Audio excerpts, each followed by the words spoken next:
Welcome back to our YouTube channel, Dokashi Mekhari. In this video, let me explain the disease condition frozen shoulder. Shoulder ജോയിന്റിൽ കടുത്ത വേദനയും ചലനക്കുറവും ഉണ്ടാകുന്ന ഈ രോഗാവസ്ഥയാണ്. ഇതിനെ adhesive ക്യാപ്സുലൈറ്റിസ് എന്നും വിളിക്കും. ഷോൾഡർ ജോയിന്റിനെ പൊതിഞ്ഞിരിക്കുന്ന ക്യാപ്സ്യൂൾ കട്ടിയാവുകയും ചുരുങ്ങുകയും ചെയ്യുമ്പോൾ തോള് ഫ്രീസ് ആകുന്നു.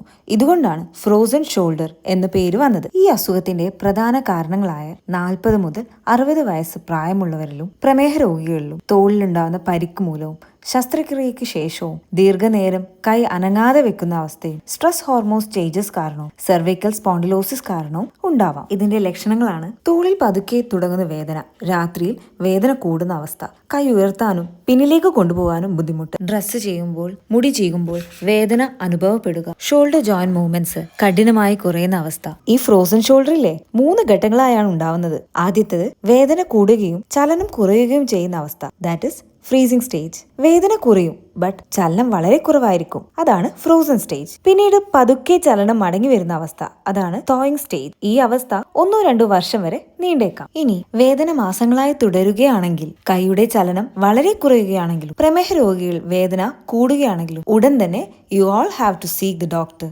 Thank you all. See you next video.